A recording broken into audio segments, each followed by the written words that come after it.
बिस्मिल्लाहिर्रहमानिर्रहीम। अस्सलामु अलैकुम वरहमतुल्लाहि वबरकातुहू। मोहतरम सामईन इकराम, उम्मीद है आप सब लोग खैरियत से होंगे। तो आए हम सबसे पहले मिलकर दुआ करते हैं कि या अल्लाह हम सब की तमाम परेशानियां, दुख तकलीफ़ें दूर फरमा दे। या अल्लाह हम सब के गुनाह मुआफ़ फरमा दे। या अल्लाह हम सब की हाजात पूरी फरमा दे, आमीन। भाइयों और बहनों, अगर आप अपना नाम खुसूसी दुआ में शामिल करवाना चाहते हैं तो अपना नाम कमेंट सेक्शन में लिख दें, आपका नाम खुसूसी दुआ में शामिल कर लिया जाएगा। अगर अपना नाम नहीं लिखना चाहते तो अपना मसला लिख दें, अपनी परेशानी लिख दें। अगर वो भी नहीं लिखना चाहते तो कोई सा भी कमेंट कर दें। इंशाअल्लाह, माशाअल्लाह, जज़ाकल्लाह। सब मिलकर दुआ करते हैं, क्या पता किसी का आमीन कहना हमारी परेशानी दूर कर दे। कहते हैं 40 बंदे जिस दुआ में मिलकर आमीन कह दें वो दुआ रद्द नहीं होती, वो दुआ जरूर कबूल होती है। भाइयों और बहनों, आज की वीडियो में मैं आप लोगों को शवाल की पहली शब यानी कि चांद रात, ईद की रात का एक खास अमल बताने लगा हूँ।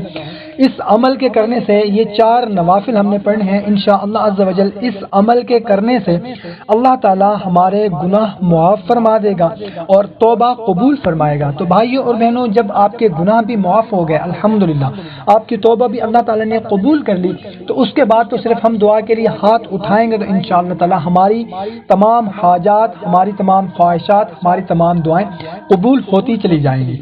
तो करना आपने ये है कि शवाल की पहली शब नमाज इशा के बाद से लेकर फजर से पहले पहले तक आप किसी भी वक्त ये 4 नवाफिल पढ़ सकते हैं। चाहे तो आप इशा की नमाज के फौरन बाद पढ़ लें, चाहे तो आप फजर से पहले तहज्जुद के वक्त पढ़ लें, जब भी चाहें आप पढ़ सकते हैं पूरी रात में ये। लेकिन शवाल की पहली शब में ये लाजमी हमने नवाफिल अदा करने हैं। 2 सलाम के साथ 4 नवाफिल पढ़ने हैं और हर रकात में सूरह फातिहा के बाद सूरह इखलास हमने 3 दफा पढ़नी है, सूरह फलक हमने 3 दफा पढ़नी है और सूरह नास हमने 3 दफा पढ़नी है। और सलाम के बाद हमने कलमा तमजीद 70 मरतबा पढ़ना है। अपने गुनाहों से तौबा करनी है। अल्लाह पाक इस नमाज की बरकत से इंशाअल्लाह अज़्ज़ा वजल उसके गुनाह मुआफ़ फरमाकर उसकी तौबा कबूल फरमा लेगा। सुभान अल्लाह। भाइयों और बहनों, ये आखिरी चांस है हमारे पास। तौबा कर लें मग़फ़िरत के लिए, अपने गुनाहों से मुआफ़ी के लिए। क्या पता अगला रमज़ानुल मुबारक, अगली ये ईद हमें देखना नसीब होती है या नहीं होती। क्योंकि आप देखें कि हमारे बहुत से ऐसे अजीज़ व अक़ारिब, हमारे बहुत से ऐसे प्यारे, हमारे बहुत से रिश्तेदार जो पिछले साल रमज़ानुल मुबारक में हमारे साथ थे, ईद पर हमारे साथ थे, मगर अफसोस कि इस दफ़ा वो हमारे साथ नहीं है। क्या पता अगला रमज़ानुल मुबारक भी हमें देखना नसीब होता है, ईद देखना नसीब होती है या नहीं होती।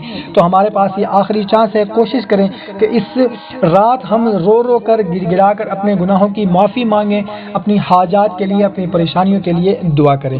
तो हमें इजाज़त दें, एक नई वीडियो में फिर मुलाकात होगी। वीडियो अच्छी लगी हो तो अपने दोस्तों और रिश्तेदारों के साथ लाजमी शेयर करें ताकि इसका उनको भी फ़ायदा हो सके।